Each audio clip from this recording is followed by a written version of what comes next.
Hoy! Ano? Nasa labas ka pa ba? Magdidilim na. Wala ka talagang takot sa mga aswang na bata ka, pambihira ka. Umuwi ka na sa bahay. Sandali lang po, Lola Auring. Babawi lang po ako rito kay Dindo. Kailangan ko lang po mabawi yung mga text ko sa kanya eh. Ay nako, puro ka text. Gusto mo bang pakulo ang kwelot ipainom ko sa'yo sa baw? Hoy, Dindo, paano yan ha? Bukas ng umaga na kayo maglaro ulit ni Jimboy. Umuwi ka na rin sa inyo at magkagabi na. Tama naman ng lola mo, Jimboy eh. Bukas na lang ulit tayo ng umaga maglaro ng text. Baka kung ano po mangyari sa atin kapag nagpaabot tayo ng dilim dito sa labas eh. Sige na nga. Basta ha, bukas ng umaga, maglalaban tayo ulit ng text ha. Tama na yan pag-uusap ninyo. Sige na, umuwi na tayo, Jimboy. At paglinis ka na ng katawan mo. Diyos ko kang bata ka. Gabing-gabi na pero amoy araw ka pa rin. Ang bantot-bantot mo. Wala nang nagawa ang 12 taong gulang na si Jimboy, kundi sumama sa kanyang Lola Auring para umuwi na sa kanilang bahay.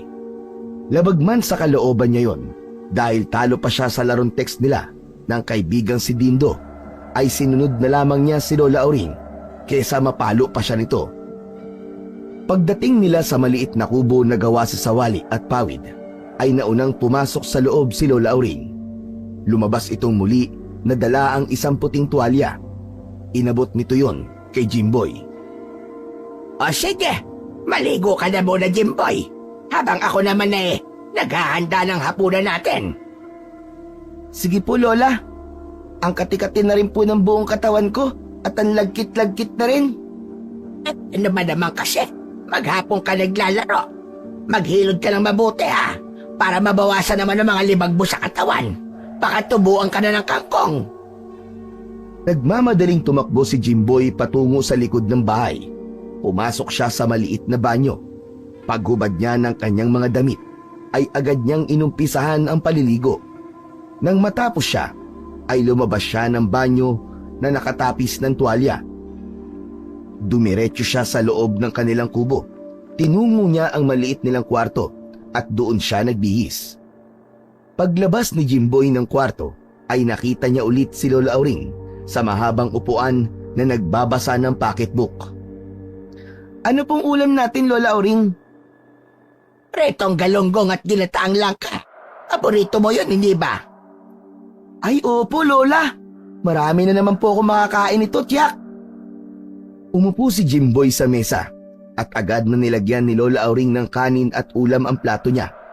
Kahit kayang-kaya niya naman yung gawin, ay pinagsisilbihan pa rin siya ng kanyang lola. Ganon siya kamahal nito, kahit minsan ay napapalo siya nito dahil sa katigasan ng kanyang ulo. Nadala na pala ang nanay mo ng pera para sa enrollment mo. Malapit na ang pasukan, hindi ba? Di pa naman po malapit, Lola eh. Kakasimula pa nga lang po ng bakasyon eh. Ay, oo nga po pala. Magkano po ang pinadala ni nanay? Nagpadala siya ng 3,000. Pili na rin daw kasi yun ang gamit mo sa school. Saka ibibili rin kita ng tsinelas at pudpud na yung tsinelas mo eh. Hindi lang po pudpud, kundi butas na. Pero Lola, kailan po kaya uuwi si nanay, no? Matagal na po siyang hindi umuuwi. 2 Pasko at 2 bagong taon na natin po siyang hindi nakakasama. Mangyaring wala siyang sinabi sa sulat kung kailan siya uuwi. Pero wag kang malungkot. Malay mo naman, baka sorpresahin na lang niya tayo bigla. Magugulat ka na lang isang araw, nandito na siya. Napabuntong hininga si Jimboy. Para namang nasa abroad si nanay, Lola. Parang hirap na hirap siyang makauwi rito sa atin, nasa Maynila lang naman siya eh. Apo, mahirap ang buhay sa Maynila, baka hindi mo nalalaman. Iniisip niya siguro na imbis na ipamasahe niya papunta rito, ay ipunin na lang niya ang pera para pampadala sa atin. Saka, huwag kang magtatampo sa nanay mo. Kita mo naman, kahit mahirap ang trabaho niya, ay tinitiis niya para lang meron tayong makain dito. Sana po makauwi na po si nanay. Miss na miss ko na po talaga siya eh. Huwag kang mag-alala. makakauwi rin siya po. Darating ang araw na makakasama ulit natin siya. Sigurado akong nag-iipon lang siya. Mabuti pa po si tatay. Kahit paano, lagi ko po siyang kasama noon.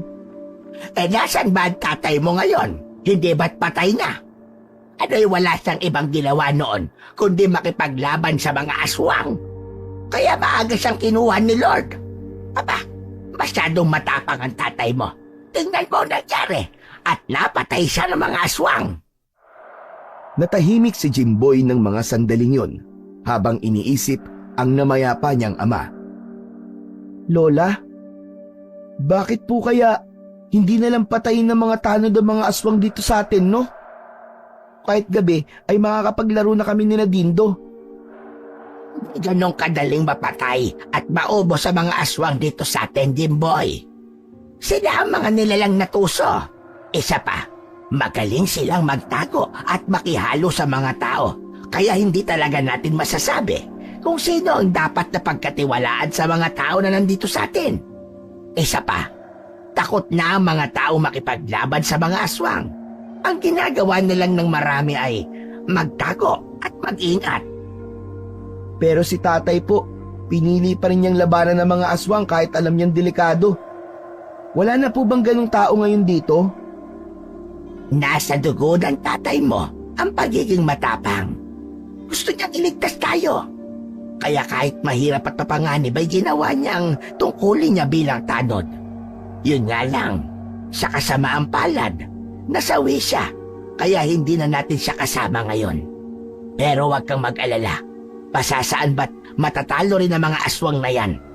Handaan mo, kahit kailan, hindi na nanalo ang kasamaan laban sa kabutihan. Sana nga po, Lola.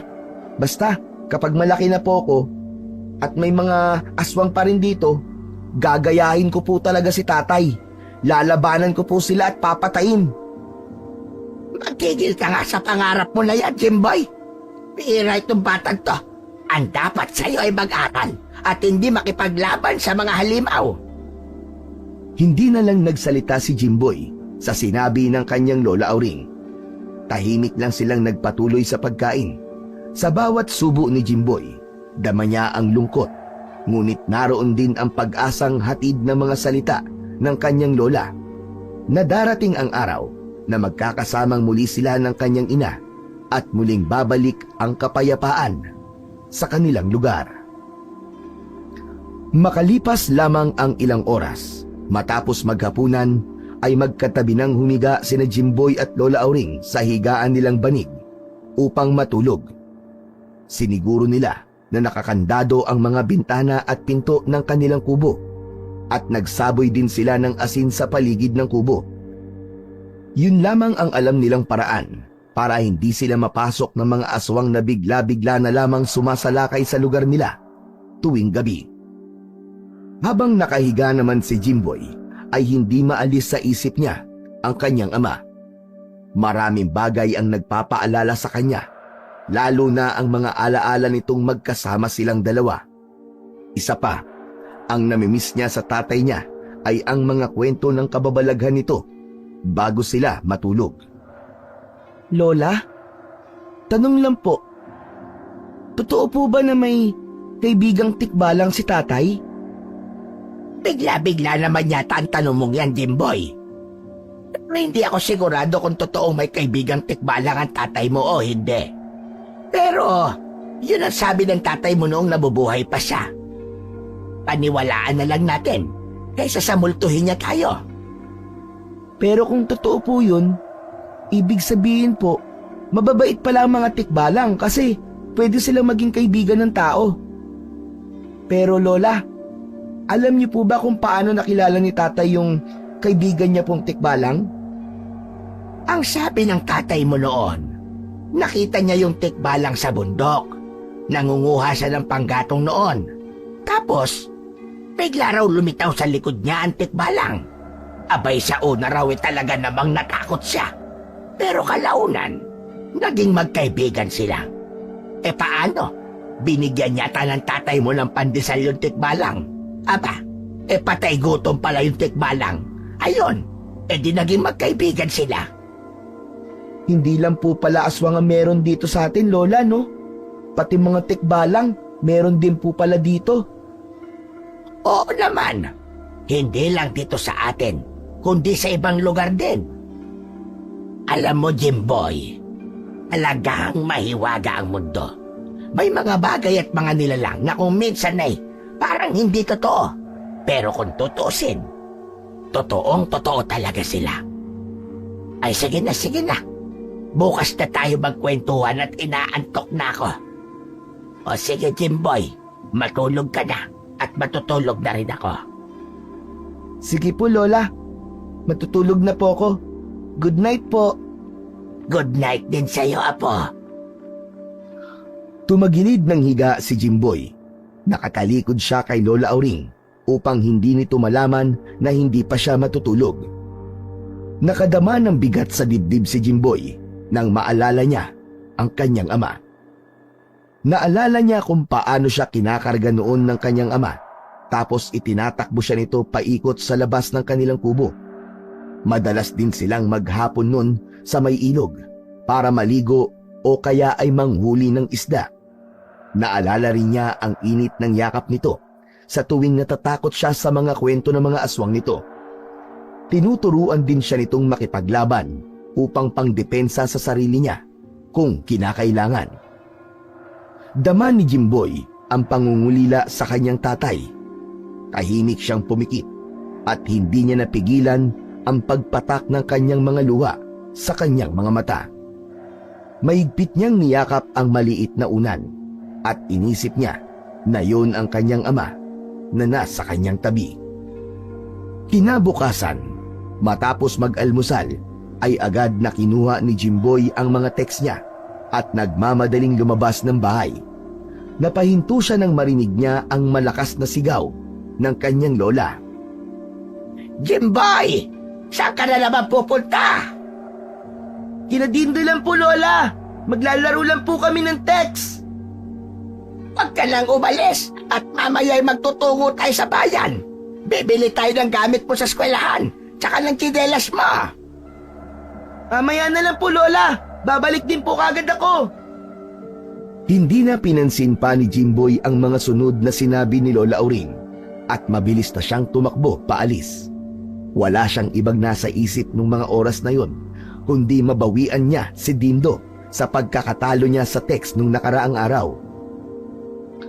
Pagdating niya sa bahay ni Dindo, ay nakita niya agad ang kaibigan niyang nakaupo sa hagdan ng bahay ng mga ito.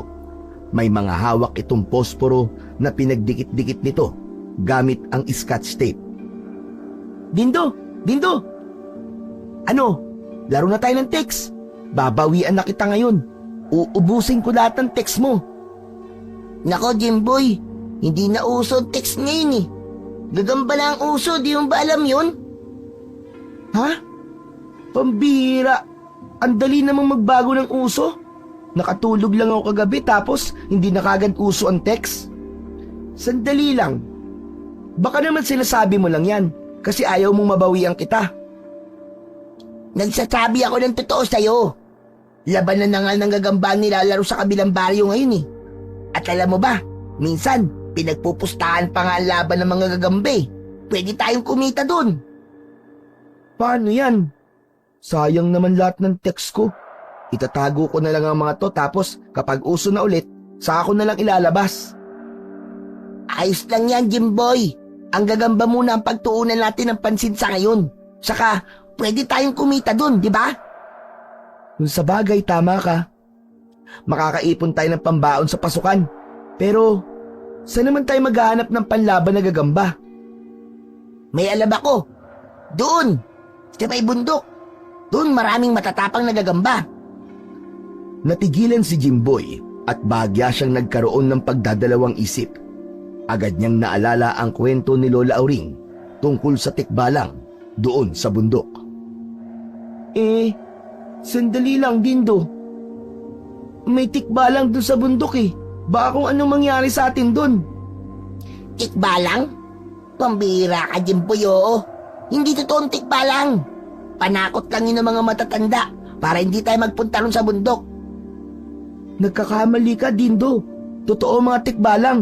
Kasi nagkaroon si tatay ng kaibigang tikbalang dati dun sa bundok. Ay nako, bahala ka sa buhay mo, Jimboy. Kung ayaw mo sumama, hindi naman kita pipilitin eh. Kaya ko magpunta ron ng ako lang mag-isa, no? Saglit na nag-isip si Jimboy habang pinagmamasdan si Dindo na nag-uumpisa ng maglakad palayo. Ayaw niyang magpaiwan at ayaw niya ring mahuli sa uso. Naisip niya na maaga pa naman at mukhang wala namang masamang mangyayari sa kanila. Hoy! Teka, Dindo! Sasama na ako! Huminto si Dindo at lumingon kay Jimboy. Okay, Tams. Bilisan mo. Sasama ka rin pala eh. Ang dami mong pang ate. Tumakbo si Jimboy papunta kay Dindo, pero hindi pa man sila nakakaakbang ay bigla namang humarang sa harapan nila ang nanay ni Dindo. Nakapamewang pa yun sa kanila. Sinabi ng nanay ni Dindo na lalayas na naman daw si Dindo nang hindi hinuhugasan ang pinagkainan nila. Nay, saglit lang naman po kami ni Jimboy dun sa bundok eh. Babalik din po kami kagad. Lalong tumalim ang titig ng nanay ni Dindo at tinuro nito ang kutsarang hawak sa kamay. Galit na sinabi ng nanay ni Dindo na hindi sila pwedeng magpunta sa bundok dahil mapanganib doon. Walang nagawa si Dindo kundi ang maglakad pabalik sa bahay ng mga ito. Sumunod naman si Jimboy sa kaibigan niya. Dindo naman, bakit kasi sinabi mo pang sa bundok tayo pupunta? Dapat nagsinungaling ka na lang eh. Hindi ko naman alam na pagbabawalan ako ni nanay eh. Akala ko papayag siya.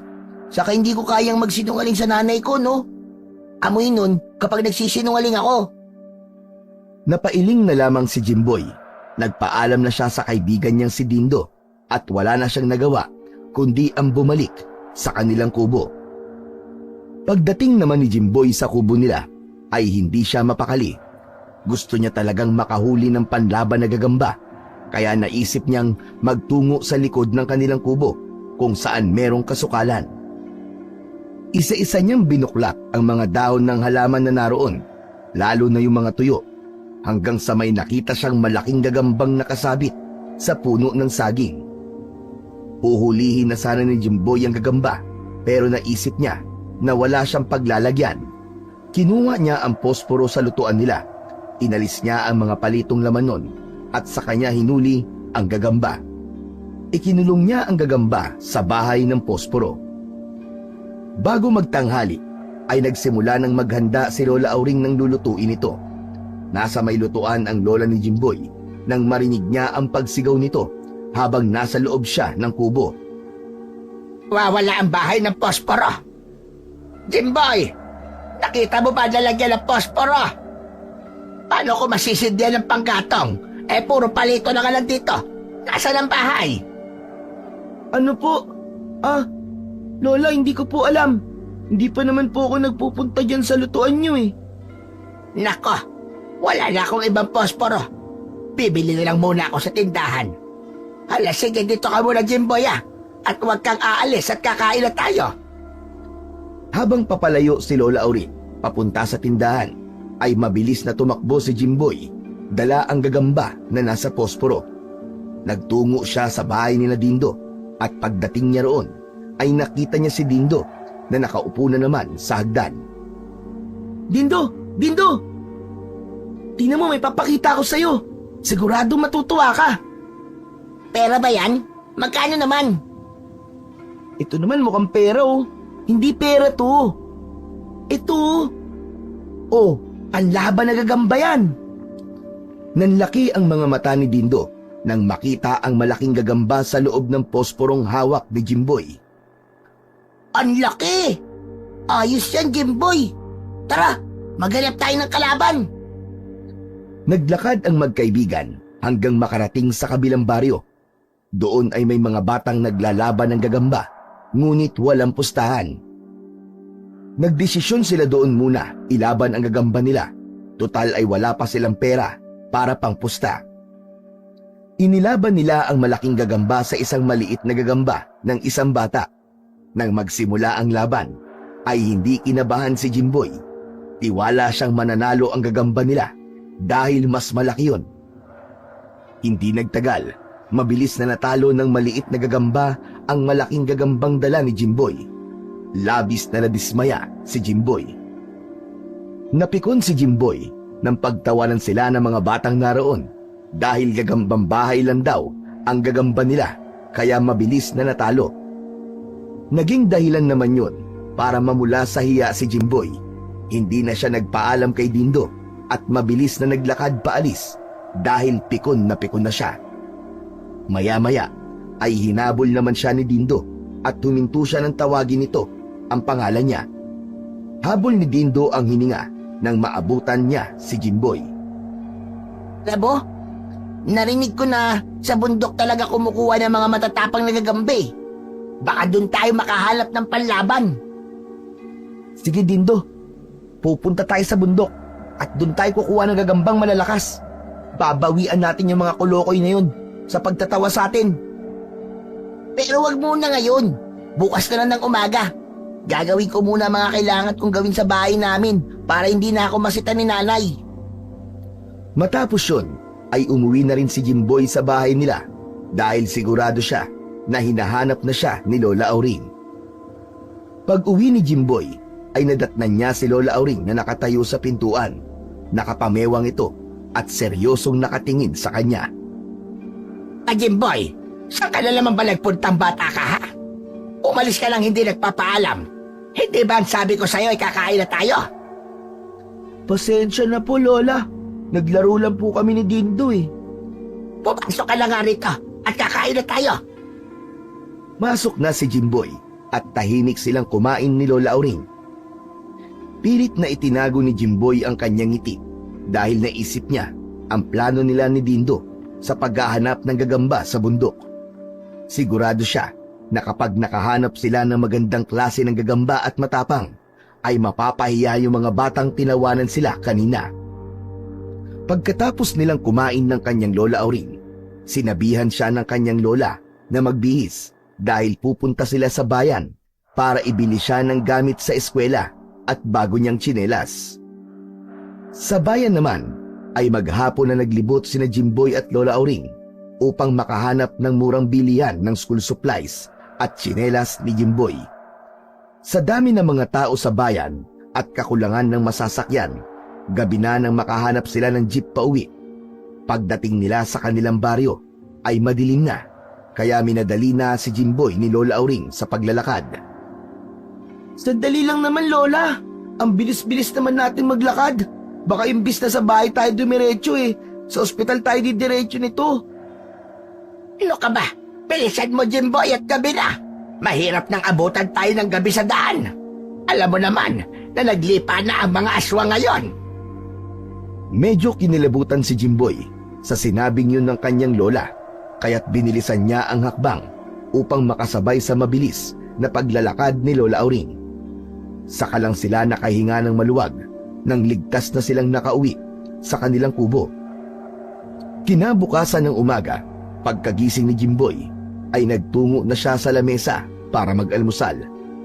Nagpaalam si Lola Auring na bibili lang ito ng tinapay. Makalipas lamang ang ilang sandali, ay bumalik si Lola Auring at agad na napansin ni Jimboy na parang takot na takot ang kanyang lola. Ano po nangyari sa inyo Lola? Para po kayo nakakita ng multo. Paano? Napatismis pa ako doon sa may panaderya. Umatake na naman pala mga aswang kagabi. May lalaking nakitang patay sa gitna ng palayan. Wakwak daw ang tiyan at halos wala ng dugo. Nagkalat daw ang lamang loob sa paligid. Sino daw po ang nabiktima? Si Ernesto. Diyos ko, kawawa ang asawa niya at sa pagkakaalam ko ay buntis pa yon.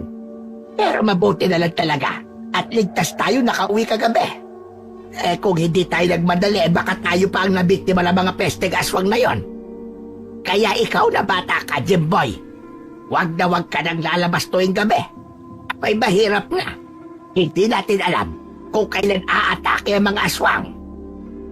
Opo Lola, hindi naman po talaga ako lumalabas kapag gabi na eh. Kahit hindi nakita ni Jimboy ang pinatay na lalaki, ay nakita niya pa rin ang imahe nun sa kanyang isip. Hindi napigilan ni Jimboy na mapahawak sa kanyang dibdib. Bumilis ang kabog ng kanyang puso dahil sa takot. Nagtaasan ang balahibo niya sa braso dahil sa kilabot. Kinabukasan ng umaga, matapos mag-almusal, ay agad na nagtungo si Jimboy sa bahay ni Dindo.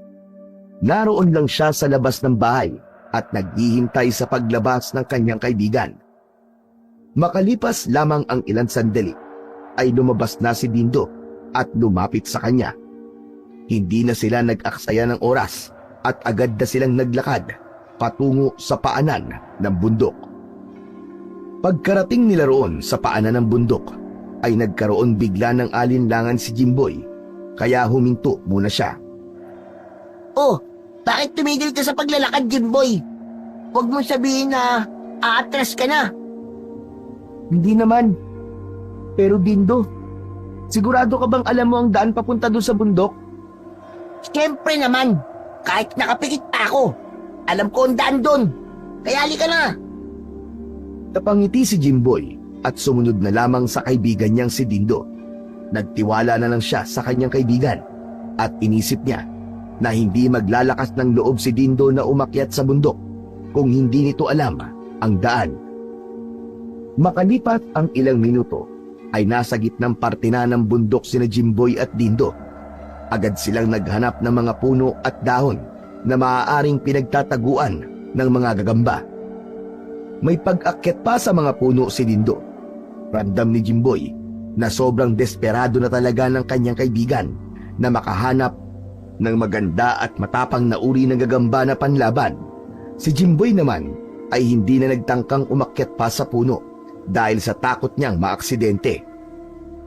Makalipas lamang ang ilang sandali, napansin ni Dindo ang isang malaking gagamba na nasa isang tuyong dahon. Agad nito yung kinuha at inilagay sa bahay ng posporo. Maya-maya lang ay si Jimboy naman ang nakakita ng gagamba na kulay pula sa isang sanga na matagumpay niyang nahuli. Huminga ng malalim si Jimboy at tiningnan si Dindo. Dindo, okay na siguro to. Umuwi na tayo. Baka hinahanap na ako ni Lola Auring eh. Di pa naman ako nagpaalam sa kanya na aalis ako.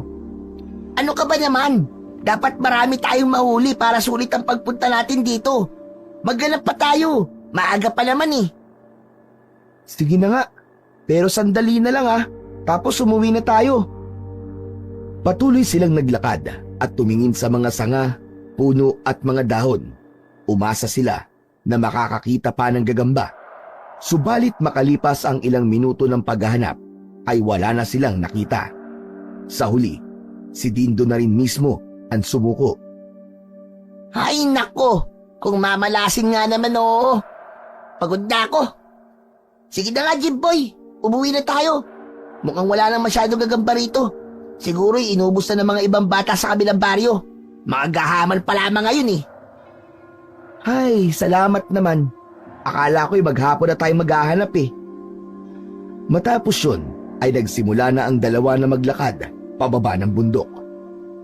Hindi na makapaghintay si Jimboy na makababa roon upang mailaban na nila ang mga gagambang kanilang nahuli. Habang pababa si Jimboy at Dindo ng bundok, ay biglang huminto si Dindo at tumingin sa paligid na may halong pag-aalinlangan. Doon pa lang ay medyo kinabahan na si Jimboy. Oh, bakit Dindo? May problema ba? Ano kasi? Parang mali yata itong dinadaanan natin, Jimboy. Naliligaw na yata tayo. Anak ng... Akala ko ba, kahit nakapikit kay alam mong daan? Siyempre, ikaw naman yabang ko lang yun. Nakke. Sige na nga. Ganito ang gawin natin. Magpatuloy lang tayo sa pagbaba. Tapos, kung saan man lugar tayo makababa ay walang problema. Doon na lang natin hahanapin ang daan pauwi sa baryo natin. Siguro naman, merong mga taong mapagtatanungan sa ibaba. Sa kabila ng pagkaligaw, ay pinili pa rin ni Jimboy ang maging kalmado. Nagpatuloy sila sa paglalakad, ngunit tila walang katapusan ang pababang daan. Napansin na rin ni Jimboy na kahit pababa ang daan na tinatahak nila, pakiramdam niya ay hindi sila lumalapit sa paanan ng bundok. Napagod na si Jimboy at tumigil na sila sa ilalim ng isang puno. Dindo, magpahinga na muna tayo. Kanina pa tayo naglalakad eh. Nakakapagod na. Ang sakit na ng mga binti ko. Oo nga eh. Ang sakit na rin sa akin. Taka, kanina pa ako naiihi.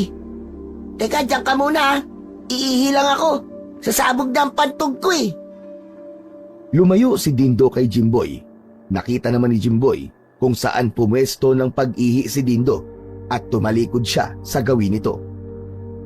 Habang hinihintay si Dindo, ay nanatili si Jimboy sa lilim ng puno. Nagtataka siya kung bakit parang naglalakad sila ng paikot-ikot. Naramdaman niya ang pagkapagod at kaba na hindi niya maipaliwanag. Lumipas ang ilang minuto, ngunit hindi pa rin bumabalik si Dindo. Kaya nagdesisyon na siyang lingunin ito, pero hindi niya na nakita si Dindo. Agad na tumayo si Jimboy at pinuntahan ng lugar kung saan umihi si Dindo. Dindo! Dindo! Nasaan ka ba? Huwag mo akong biruin ng ganyan ha. Alam kong tinataguan mo lang ako. Lumabas ka na dyan! Walang sagot si Dindo. Tahimik ang buong paligid. Dindo! Ikaw ah! Hindi ako nakikipagbiruan! Lumabas ka na nga dyan! Nagulat si Jimboy nang bigla siyang makarinig ng malakas na halinghing ng kabayo sa hindi kalayuan. Kasunod ng halinghing na yon ay napasimangot siya dahil may naamoy siyang mapanghi. Hindi siya sigurado kung dahil yun sa ihi ni Dindo o dahil merong kakaiba sa paligid niya. Hanggang sa naalala niya na meron nga palang tikbalang sa bundok na yon at isa sa senyales na merong tikbalang sa paligid ay kapag may naamoy kang mapanghi. Kinilabutan si Jimboy. Luminga siya sa pag-asang makikita niya si Dindo. Gusto niyang tumakbo pero ayaw niyang umalis doon nang hindi kasama ang kanyang kaibigan. Ilang minuto nananatili si Jimboy sa kanyang kinatatayuan dahil ang inisip niya ay baka bumalik doon si Dindo. Ngunit lumipas ang ilang sandali na wala pa rin si Dindo kaya nagdesisyon siyang hanapin ang kanyang kaibigan. Nagsimula na siyang maglakad. Lumipas pa ang halos isang oras at patuloy pa rin si Jimboy sa paglalakad at paghahanap kay Dindo. Sinusubukan na rin niyang bumaba pero kahit ilang oras na siyang naglalakad ay hindi pa rin siya nakakababa ng bundok. Hanggang sa paglubog na ng araw at ang dilim ay unti-unti nang bumabalot sa paligid.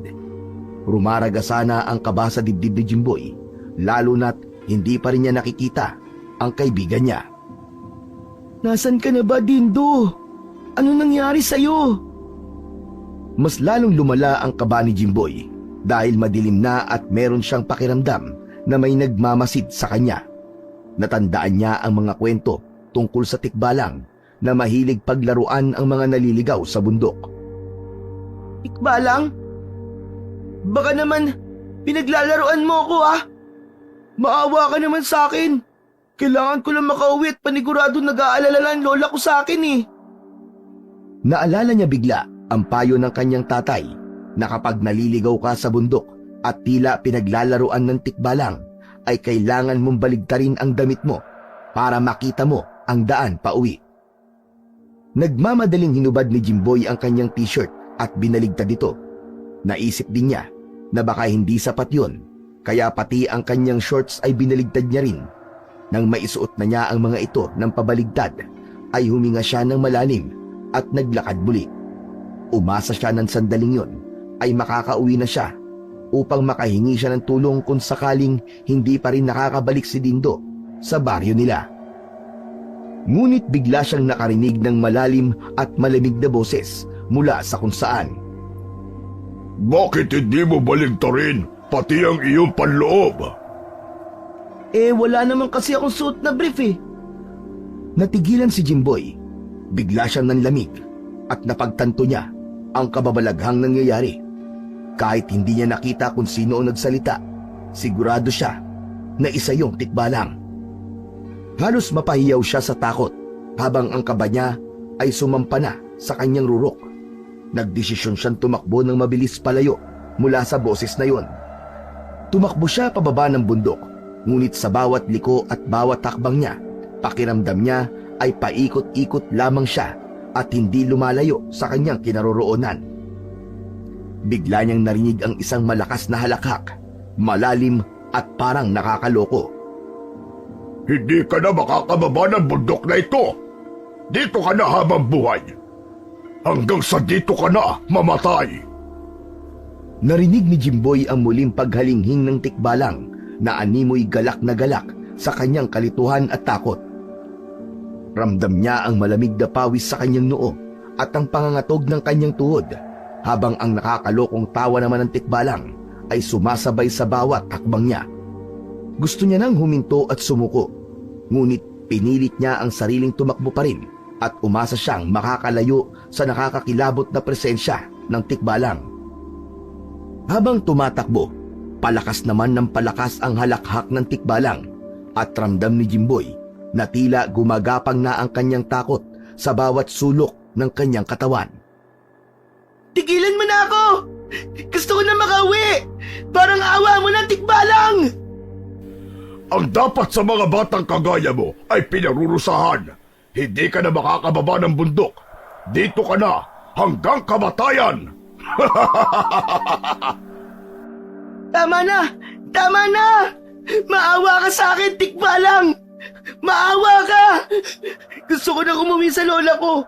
Patawarin mo na ako kung nagambala man kita. Ngunit sa halip na sagot, isang nakakalokong pagtawa na naman ang narinig ni Jimboy at muli niyang narinig ang nakakatakot na bulong ng tikbalang.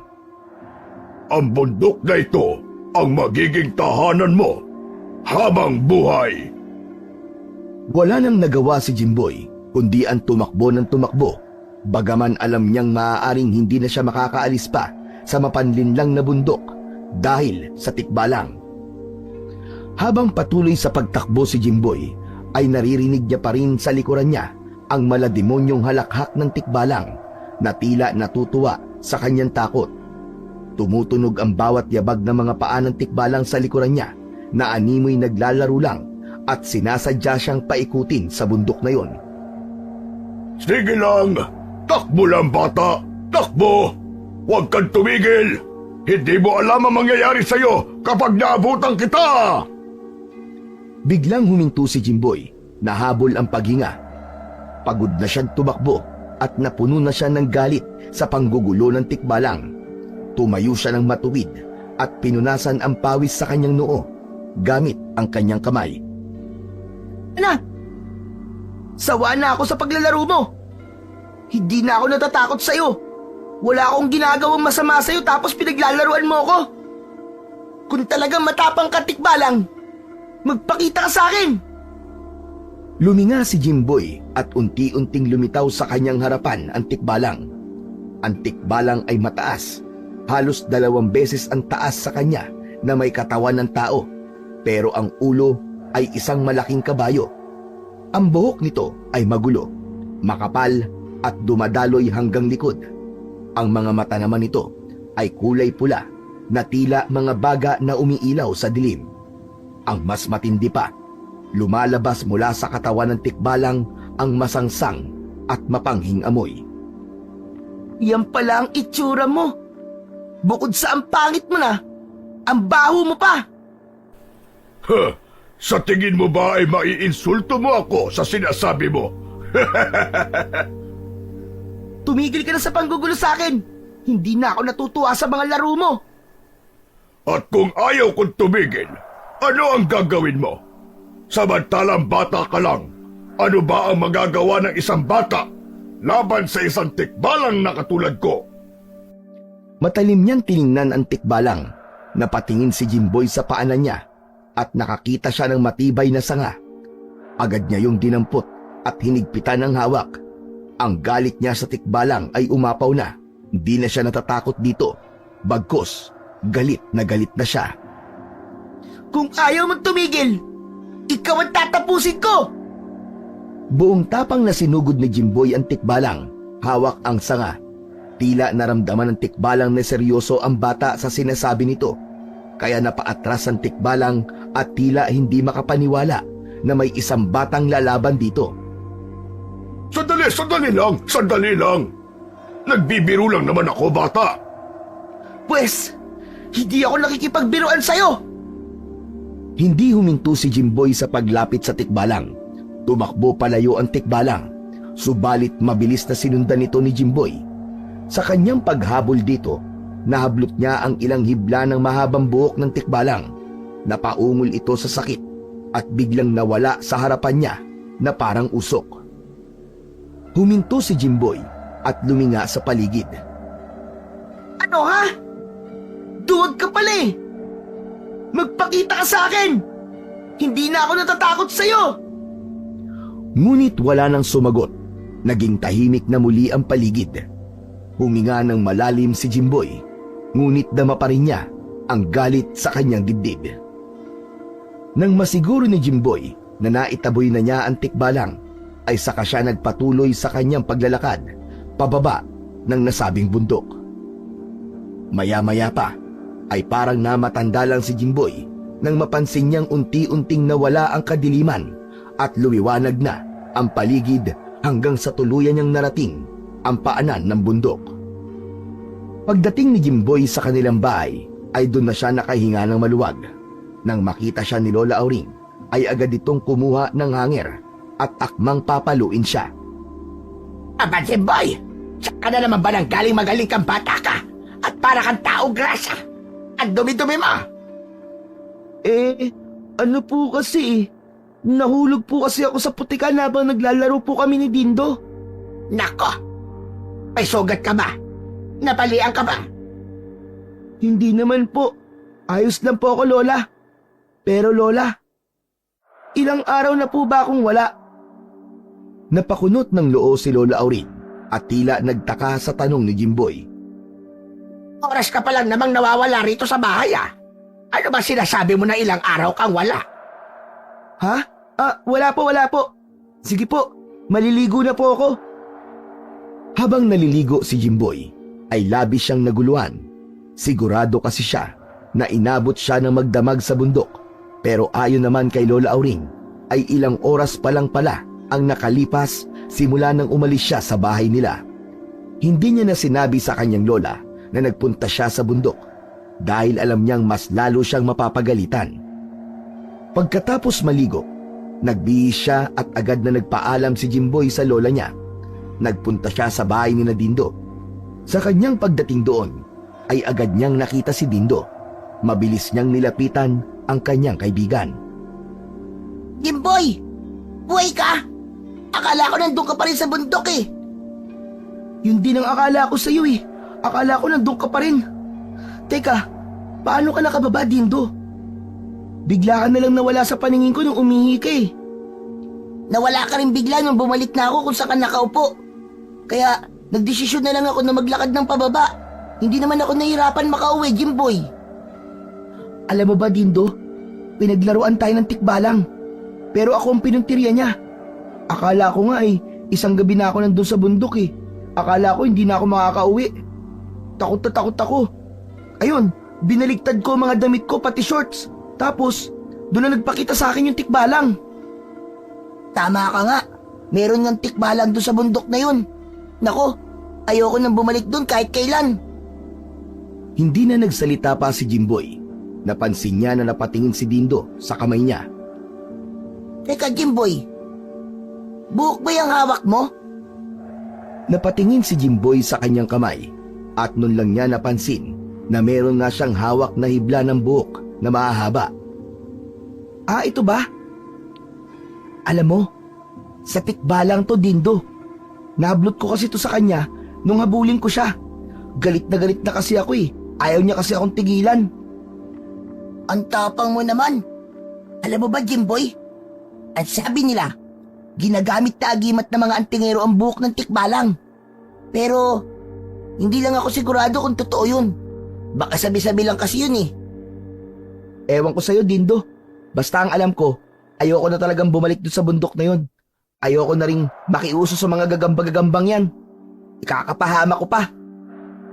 Nagtawanan na lamang silang dalawa, pero sa likod ng kanilang isipan, dama nila ang kilabot sa kakaibang karanasang sinapit nila sa bundok na yon. Umuwi na kagad si Jimboy sa bahay nila Matapos na makausap si Dindo, nasa isip niya pa rin ang huling sinabi ni Dindo na maaaring gamiting agimat ang buhok ng tikbalang. Kaya nang makakita siya ng isang maliit na bote sa kanilang aparador, ay naisip niyang ilagay doon ang mga hibla ng buhok ng tikbalang. Matapos mailagay sa bote, kumuha siya ng itim na tali at ginawa niyang kwintas ang maliit na bote na may lamang buhok ng tikbalang. Kinagabihan, hindi maipaliwanag ni Jimboy ang matinding lagnat na bigla na lang dumapo sa kanya. Kaya kinabukasan ay dinala siya ni Lola Auring sa bahay ng albularyong si Mang Paeng. Nang makita ni Mang Paeng si Jimboy, agad nitong inilam ang kalagayan ng bata.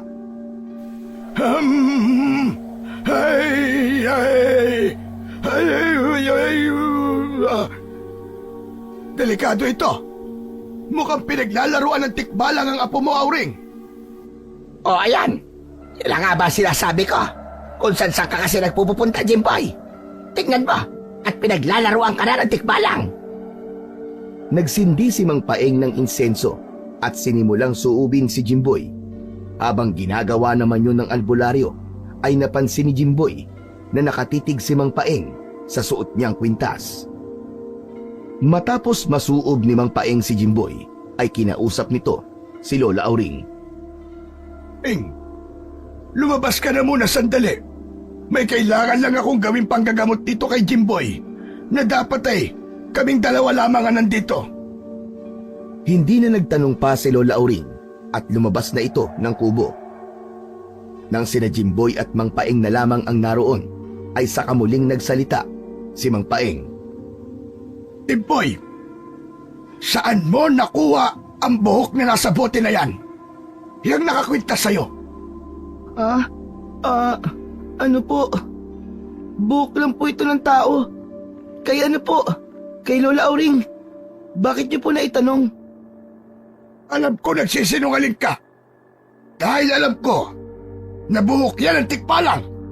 Huwag mo kong lokohin, bata. Napabuntong hininga si Jimboy at inamin na ang totoo. Opo, Mang Paeng. Tama po kayo. Buhok nga po ito ng tikbalang. Naablot ko po sa kanya nung habulin ko po siya. Yung pumunta po kasi kami sa bundok, may nakita po kaming tikbalang.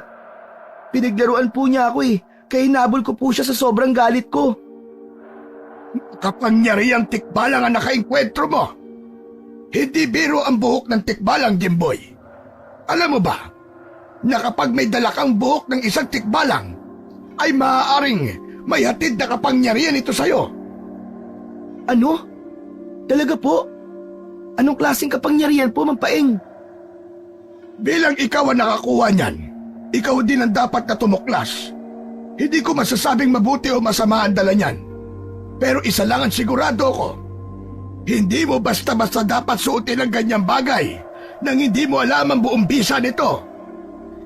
Nakakatakot naman po ang sinasabi niyo. Nasa iyo pa rin naman kung paano mo gagamitin ang ibinigay niyang kapangyarihan sa'yo. Kaya sana, gamitin mo yan sa kabutihan. O sige na, maaari ka na lumabas. Baka magtaka pa ang lola mo kung ano pinag-uusapan natin dito. Tila wala sa sarili si Jimboy nang lumabas siya sa kubo ni Mang Paeng dahil hindi mawala sa utak niya ang sinabi nito. Agad siyang sinalubong ni Lola Auring na nag-aalala pa rin. Ano?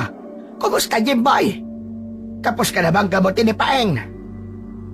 Opo, Lola. Tara na po. Umuwi na po tayo.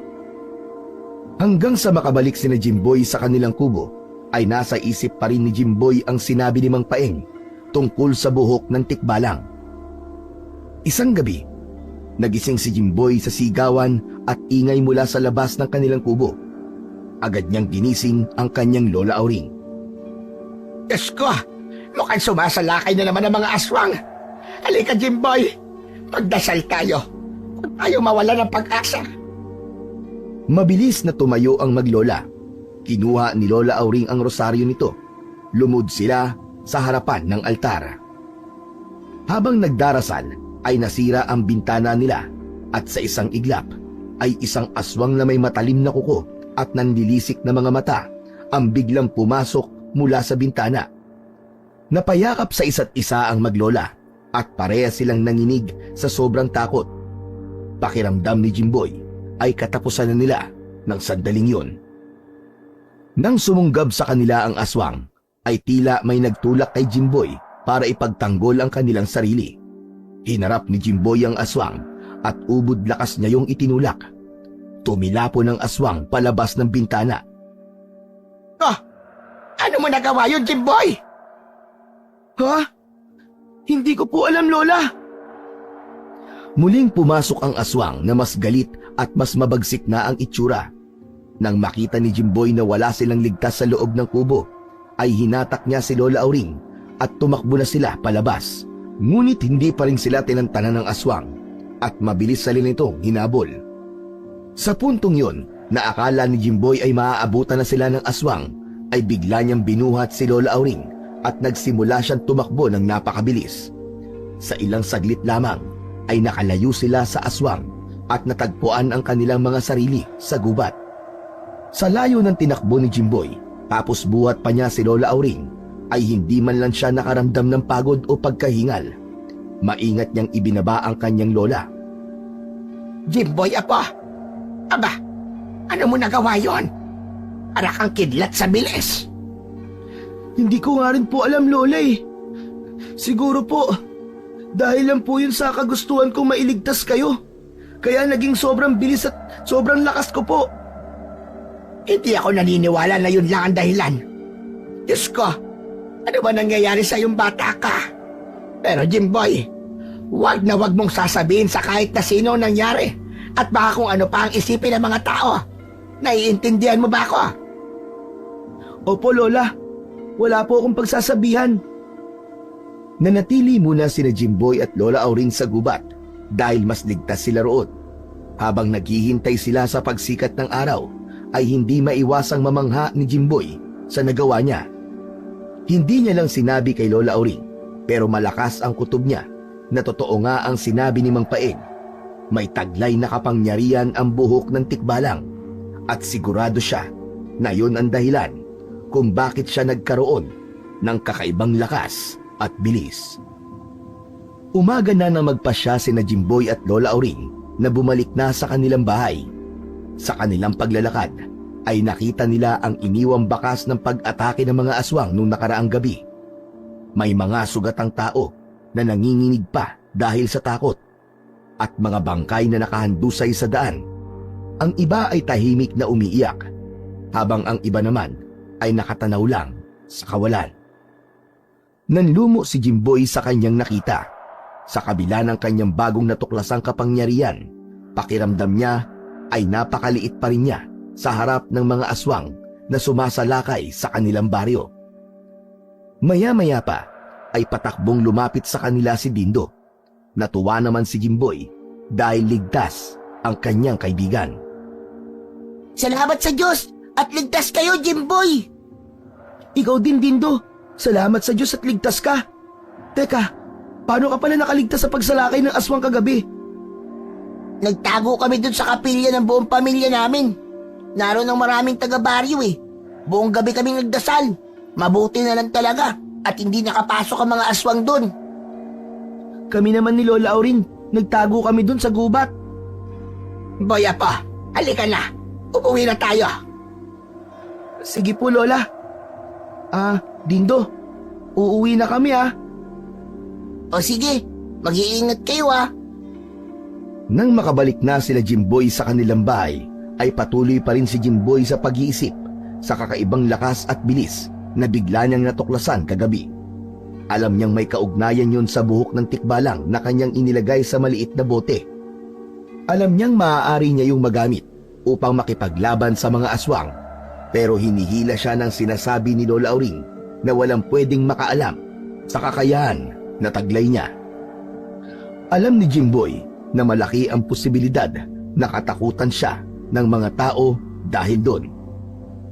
Isang araw, nagkaroon si Jimboy ng kagustuhan na masubukan ang kanyang kakaibang kakayahan. Kaya isang umaga ay tumakas siya kay Lola Auring at nagtungo siya sa kagubatan.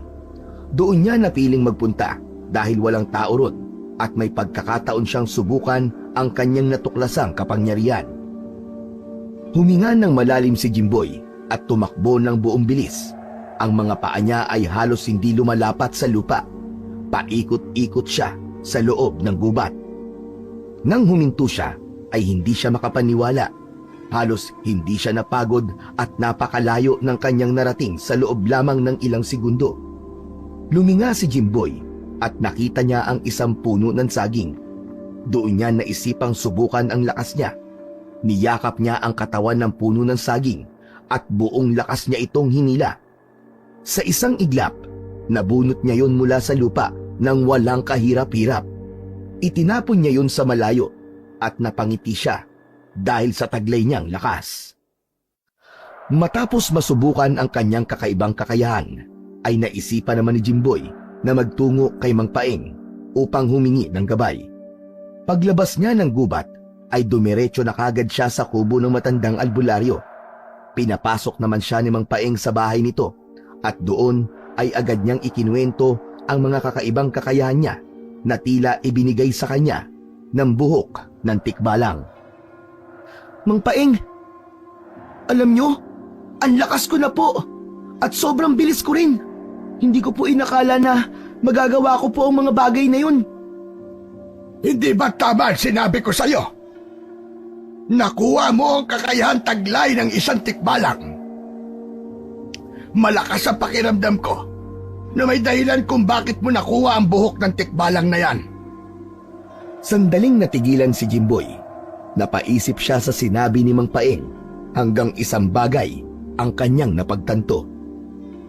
Ibig niyo po bang sabihin, kaya po ako nagkaroon ng ganitong kakayahan ay para labanan ko po ang mga aswang sa baryo natin?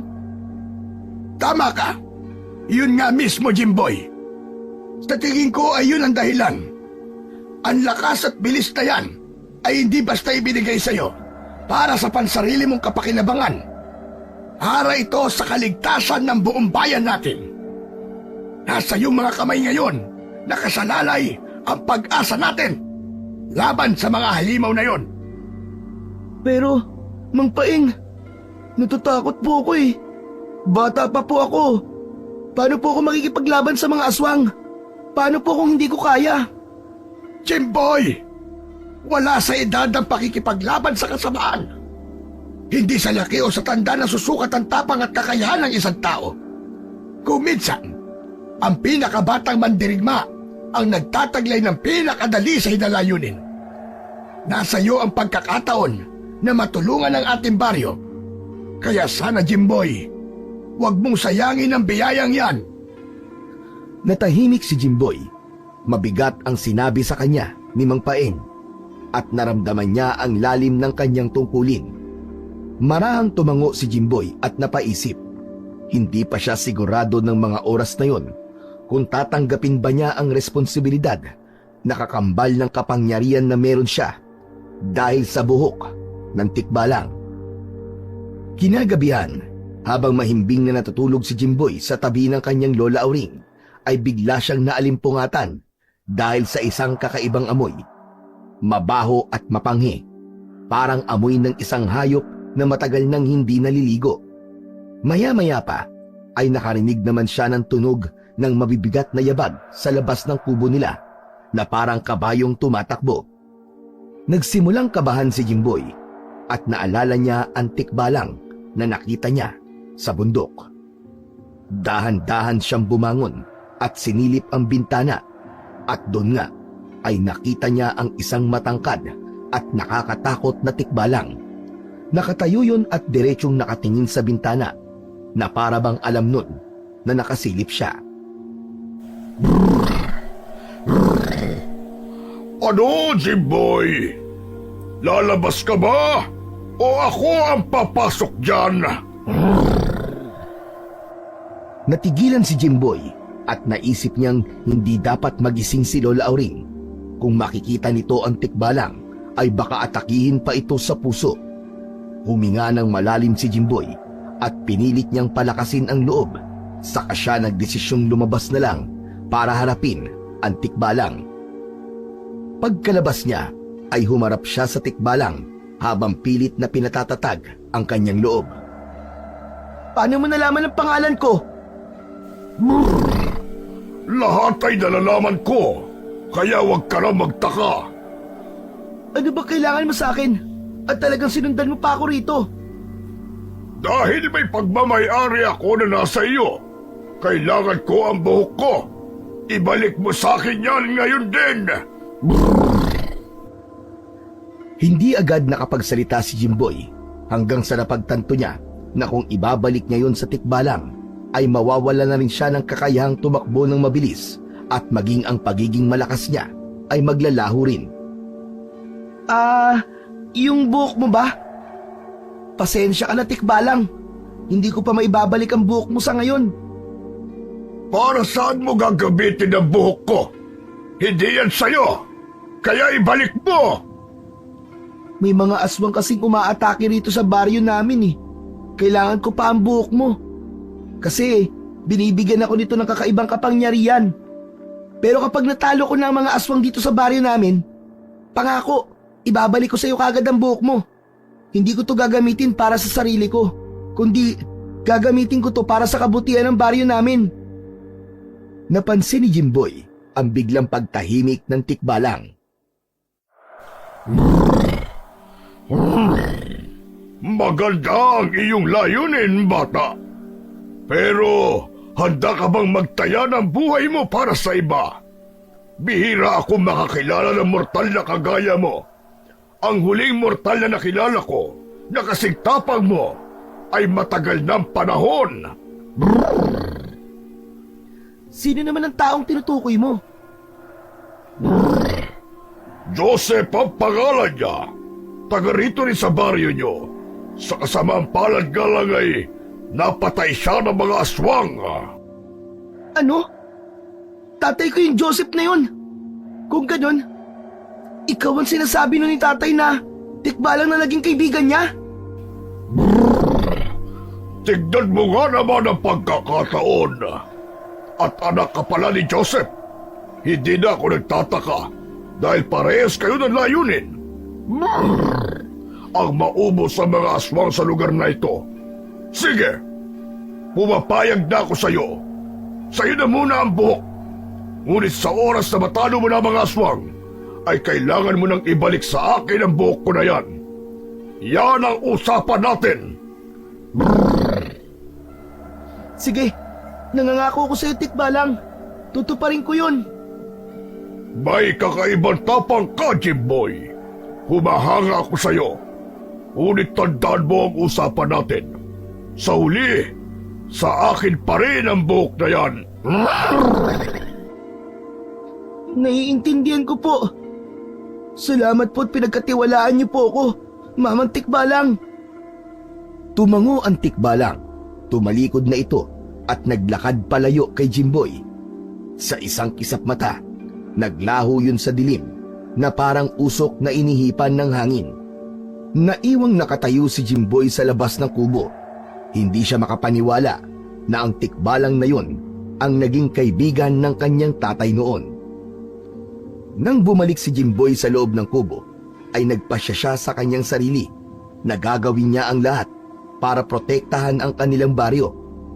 Alam niyang mabigat ang responsibilidad na yon, pero sawang-sawa na siya na mabuhay sa takot.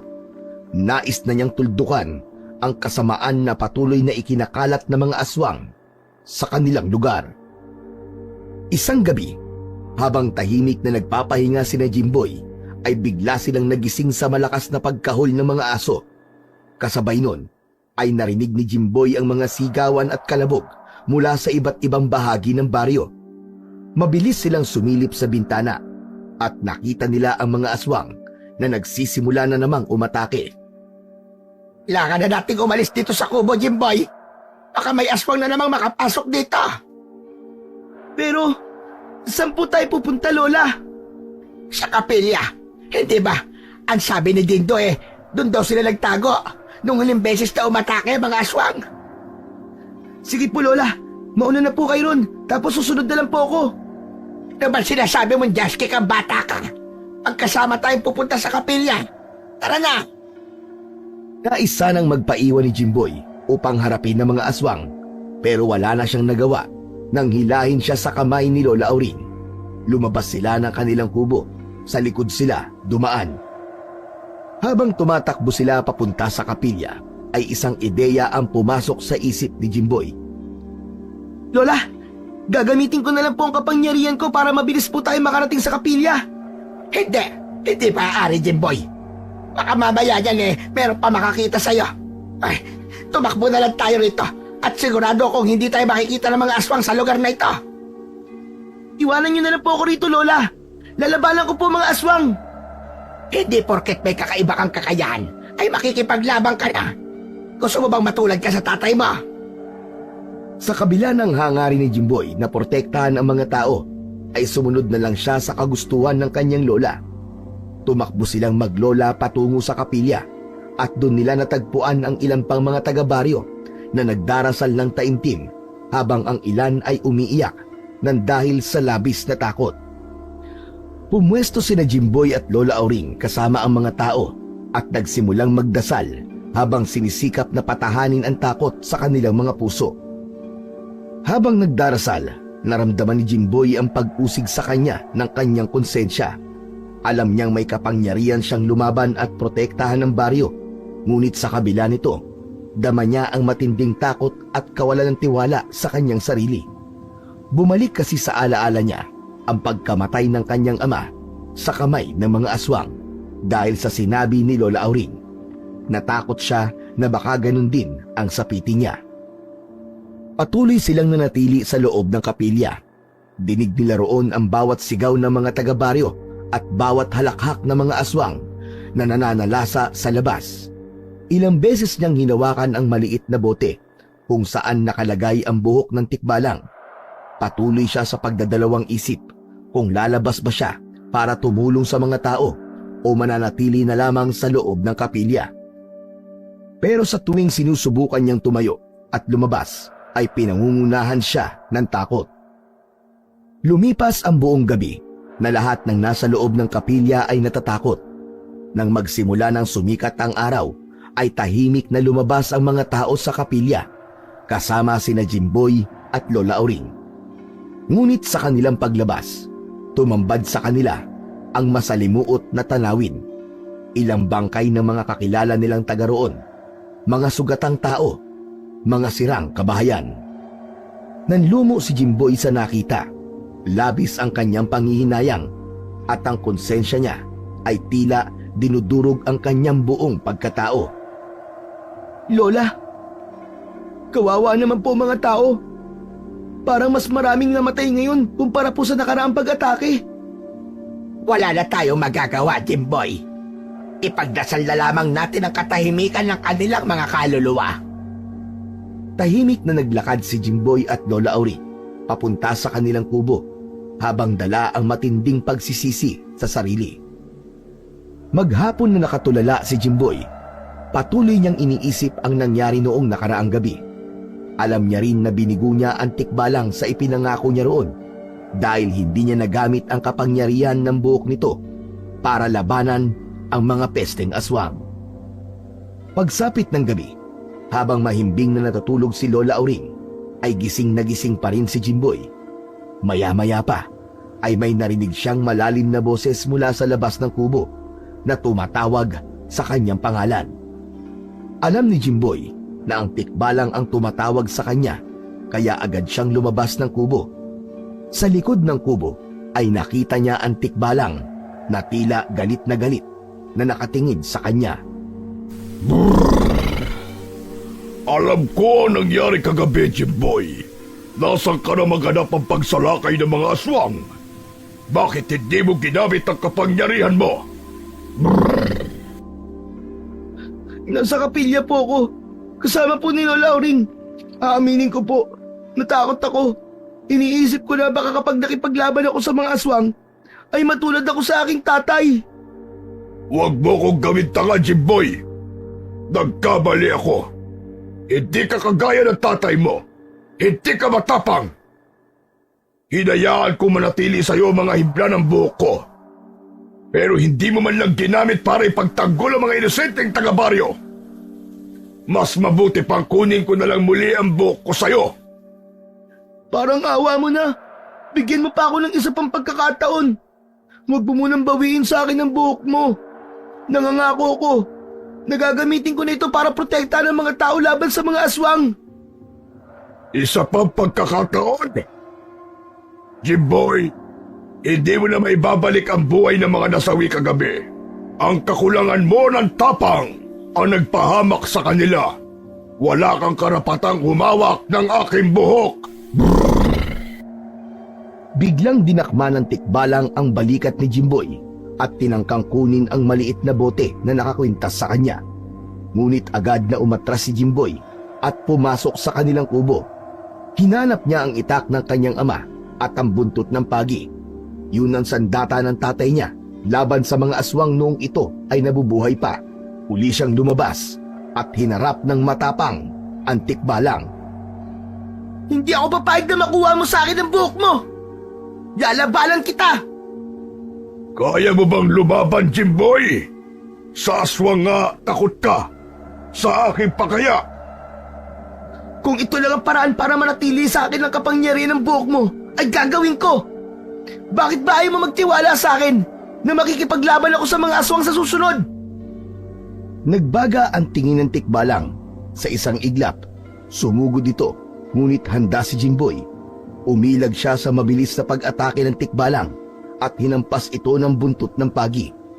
Mabilis na nakaiwas ang tikbalang. Gaya niya ay mabilis din ang galaw ng tikbalang.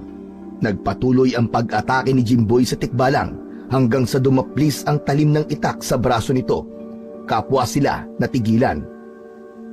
Pasensya na! Hindi ko sinasadya. Ikaw naman kasi, ang kulit-kulit mo. Sinabi ng saka ko na lang ibibigay sa iyo ang buhok mo eh. Mukhang may likas kang galing sa pakikipaglaban, Jimboy. Anong ibig mo sabihin?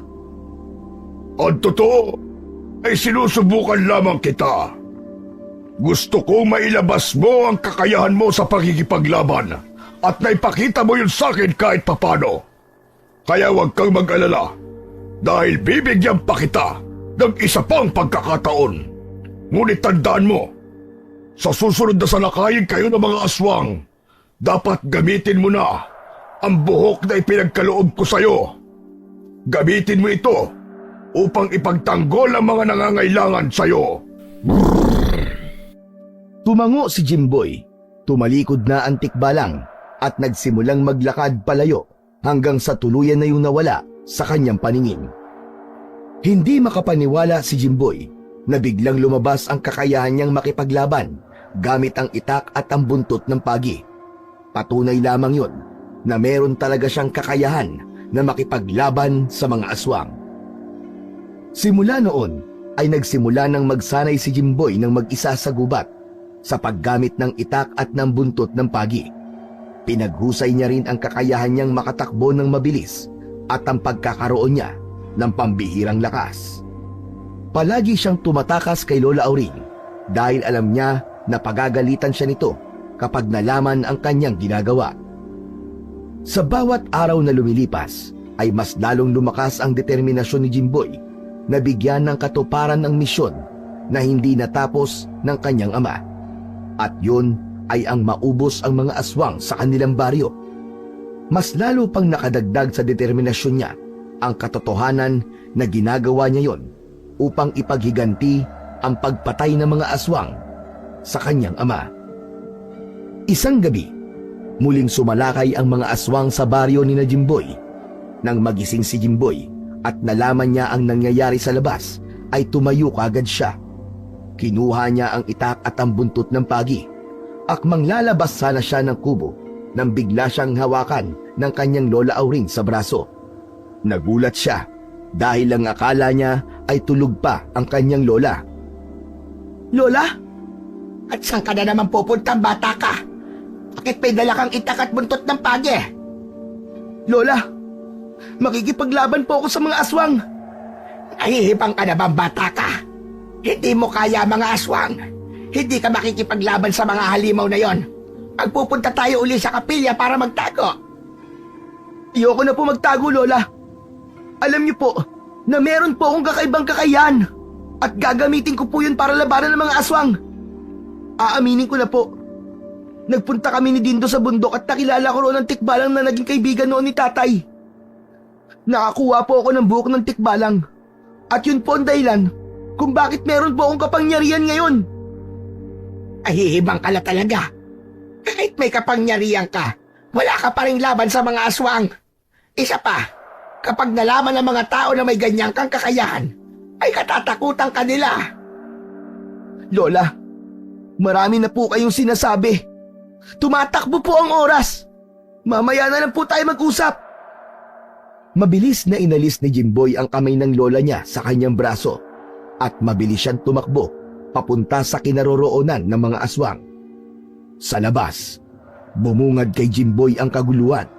Maraming aswang ang walang awang inaatake ang mga tao, habang ang iba naman ay naghahanap ng bibiktimahin. Hinigpitan ni Jimboy ang kapit sa itak at buntot ng pagi at nagsimulang makipaglaban. Bawat galaw niya ay puno ng bilis at tapang. Sinalubong siya ng isang aswang, ngunit bago pa man yun makalapit ay mabilis niyang sinalubong ng malakas na hataw ng itak sa lieg ang aswang. Agad yung bumagsak sa lupa. Muli siyang tumakbo ng mabilis pa sa hangin habang patuloy na naghahanap ng mga aswang. Sunod-sunod ang pag-atake ni Jimboy sa mga pesteng aswang. Ngunit isang malaking aswang ang biglang sumunggab sa kanya mula sa likuran. Sa taglay niyang lakas ay nagawa niyang buhati ng aswang at walang kahirap-hirap na ibinalibag yun sa lupa. Agad niyang sinaksak ang aswang sa dibdib gamit ang itak na naging dahilan para malagutan yun ng hininga. Ngunit hindi pa doon nagtatapos ang laban. Sa hindi kalayuan, nakita ni Jimboy ang isang malaking kumpol ng mga aswang na mabilis na papalapit sa kanya. Luminga siya sa paligid hanggang sa nakita niya ang isang malaking puno sa gilid. Sa tulong ng kanyang kakaibang lakas, ay niyakap niya ng mahigpit ang puno at binunot yun mula sa lupa. Malakas na sumigaw si Jimboy at inihagis niya ang puno patungo sa mga aswang. Ang mga aswang ay natumba at marami ang halos nadurog dahil sa bigat ng puno. Hindi pa rin nagpatinag si Jimboy. Sa tulong ng kanyang bilis at lakas, sinugod niya ang mga natitirang mga aswang at inatake ang bawat isa ng walang awa. Sunod-sunod ang mga hagupit ng kanyang itak at buntot ng pagi na para bang isa siyang mandirigma. Hanggang sa tila napansin ng mga aswang na wala silang laban sa taglay na lakas at tapang ni Jimboy. Isa-isang nag-atrasan ang mga yon. Takot na takot ang mga aswang kay Jimboy. Sinubukan pang habulin ni Jimboy ang mga aswang, ngunit ang iba ay nagawa pa ring makatakas. Hoy! Bumalik kayo rito, mga pangit na aswang! Hindi pa ako tapos sa inyo! Mga duwag! Naglakad si Jimboy pabalik sa baryo nila. Nakaramdam siya ng kakaibang saya. Sa unang pagkakataon, naramdaman niya ang kahalagahan ng kapangyarihang taglay niya. Ang tibok ng kanyang puso ay puno ng kasiyahan at tagumpay. Pagbalik niya sa kanilang baryo, ay sinalubong siya ng mga tao. Natigilan si Jimboy at kinabahan dahil naalala niya na baka katakutan siya ng mga tao kapag nalaman ng mga ito meron siyang taglay na kakaibang kapangyarihan. Lumapit sa kanya si Dindo na masayang masaya. Jimboy! Jimboy, kaibigan ko! Grabe ka! Ang galing mo! Ang husay mo makipaglaban sa mga aswang! Para kang si Pedro Penduko! Dindo, hindi ba galit o takot sa akin ng mga tao? Ano? Bakit naman sila magagalit o matatakot sa'yo? Eh lahat kami rito masaya dahil sa wakas ay meron na ulit nakikipaglaban sa mga aswang. Tinignan ni Jimboy ang mukha ng mga tao at nalaman niyang tama nga si Dindo. Baka sa mukha ng mga yon ang saya at pasasalamat sa kanya. Ngunit bigla namang dumating si Lola Auring. Napaatras si Jimboy dahil tila galit na dragon ang kanyang lola. Ikaw talaga bata ka! Hindi ka nakikinig sa akin! Bakit mo ginawa yon, ha, Jimboy? Lola, wala ka pong dapat ipag-alala. Tignan niyo po ang lahat ng mga tao. Hindi sila takot o galit sa akin. Masaya po ang mga tao dahil sa ginawa ko. Tanggap nila ang kakaibang kakayahan ko, Lola. Saglit na natigilan si Lola Auring at pinagmasdan ang masaya at nagpapasalamat na mga tao sa paligid. Biglang tumulo ang luha ni Lola Auring nang muli itong humarap kay Jimboy. Jimboy, apo. Ayoko kasing magaya ka sa tatay mo. Ayokong masayang ang buhay mo. Gaya ng nangyari sa kanya. Lola, pangako ko po sa inyo, hindi po ako magagaya kay tatay. Hindi po ako magpapatalo sa mga aswang. Gagawin ko po ito. Hindi lamang po para sa baryo, kundi para sa inyo rin. Mahal na mahal kita, apo. Siguro nga tama ka. Baka nga ito ang nakatadhana para sa iyo. Yumakap si Jimboy sa kanyang lola habang ang mga tao ay patuloy sa pagpapasalamat sa kanya. Matapos ang matagumpay na pakikipaglaban ni Jimboy sa mga aswang, ay umakyat siya ng bundok upang muling makipag-usap sa tikbalang. Naglakad siya ng naglakad, ngunit sa gitna ng bundok ay muli siyang naligaw. Paulit-ulit, paikot-ikot lamang siya sa kanyang dinadaanan hanggang sa napabuntong hininga si Jimboy at sumigaw ng malakas. Tigilan mo na ako! Alam ko nandiyan ka lang! Huwag mo na akong paglaruan! Narinig ni Jimboy ang malalim na tawa ng tikbalang mula sa kung saan. Mula sa likod ng puno ay lumabas ang tikbalang na tumatawa pa rin. Lumapit yon kay Jimboy. Aw, ang lakas mo talaga mag-trip. Grabe ka talaga sa akin. Nililigaw mo na naman ako. Akala mo naman, uubra pa yan sa akin.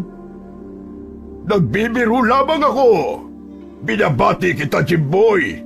Napakatapang mo nga talaga.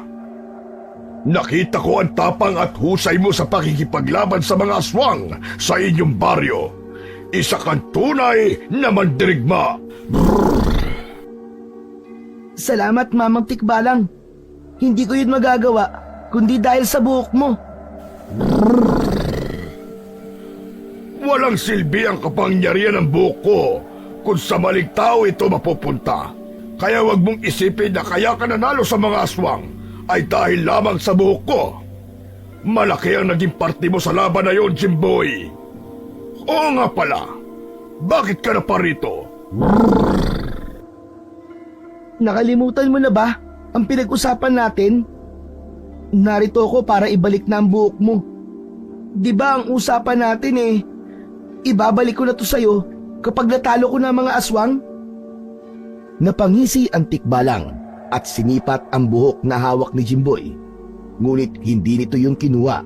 Umiling ito at tiningnan si Jimboy. Hindi ko pa matatanggap yan, Jimboy. Sa'yo muna ang buhok na yan, sapagkat hindi pa rin nauubos sa mga aswang na umaatake sa inyong baryo. Gamitin mo yan upang patuloy na ipagtanggol ang inyong lugar. Seryoso ka ba sa sinasabi mo? Naku, maraming salamat po, Mamang Tikbalang. Sa totoo lang, ayoko pa talaga itong ibalik sa inyo kasi may mga aswang pa na nakatakas kagabi. Baka bigla silang bumalik Jimboy, nakita ko mabilis sa pagbabago sa'yo.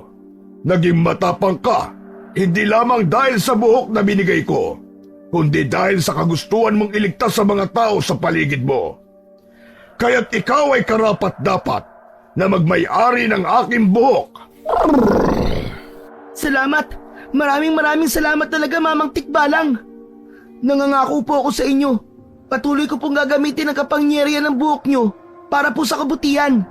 Hindi ko po hahayaang muling maghari ang takot sa baryo namin. Umiti ang tikbalang kay Jimboy at muli itong tumawa ng malakas bago tuluyang naglaho. Naramdaman ni Jimboy ang kakaibang lakas at inspirasyon sa kanyang dibdib. Alam niyang handa na siyang harapin ang mga susunod na pagsubok para ipagtanggol ang kanilang baryo habang taglay niya ang kapangyarihang ipinagkaloob sa kanya ng tikbalang. Pagbaba ni Jimboy mula sa bundok ay dumiretso siya sa kanilang bahay kung saan agad siyang sinalubong ni Lola Auring. Bakas ang pagtataka sa mukha nito nang makita ang buhok ng tikbalang sa kamay niya. Akala ko ba ibabalik mo na sa tikbalang ang buhok na yan, Jimboy? Hindi pa po niya kinuha sa akin, Lola. Hindi pa raw po tapos ang laban ko sa mga aswang. Hanggat may panganib daw po sa baryo natin, ay sa akin daw po muna ito, Lola. Jimboy, apo, kung yan ang kapalaran mo, ay hindi na ako tututol na harapin mo pa ang mga aswang. Pero mangako ka sa akin, apo, na hindi mangyayari sa iyo ang nangyari sa tatay mo. Dahil hindi ko kakayanin kapag ikaw ang nawala sa akin. Nangangako po ako, Lola. Hindi ko po hahayaan na mangyari sa akin ang sinapit ni tatay. Umiti si Lola Auring at niyakap ng mahigpit si Jimboy. Walang pagsidlan ang kasiyahan ni Jimboy dahil sa wakas ay tanggap na ng kanyang lola ang pakikipaglaban niya sa mga aswang. Malaking bagay sa kanya ang suporta nito dahil makadadagdag yun sa kanyang lakas. Makalipas ang ilang araw ay nakita ni Jimboy ang nanay niya na pumasok sa kanilang kubo na may dalang isang bag. Agad siyang napaluha at patakbong sinalubong ang kanyang ina. Niyakap niya ito ng mahigpit at sabay silang napaiyak. Anak, nakarating sa akin ang ginawa mong kabayanihan. Ipinagmamalaki kita. Manang-mana ka talaga sa tatay mo. Maraming salamat po, Nay. Pero Nay, hindi na po ba kayo aalis? Mananatili na po ba kayo dito? Bumisita lang ako ngayon dito, anak. Pero kailangan ko pang bumalik sa syudad para magtrabaho. Pero pinapangako ko sa iyo, anak, malapit na tayo magkasama at hindi na tayo maghihiwalay. Muling niyakap ni Jimboy ang ina. Dama niya ang mainit na pagmamahal nito. Sa mga sumunod na gabi, patuloy na binantayan ni Jimboy ang baryo mula sa mga posibleng pag-atake ng mga aswang. Sa tulong ng kapangyarihan ng buhok ng tikbalang, ay palagi siyang naging handa sa anumang laban na darating. Nangako siya sa kanyang sarili na habang hawak niya ang buhok ng tikbalang, ay gagampanan niya ang responsibilidad na kakambal nito upang maging ligtas ang buong baryo at kanyang lola laban sa mga aswang. Ay, ano? Nasa labas ka pa ba?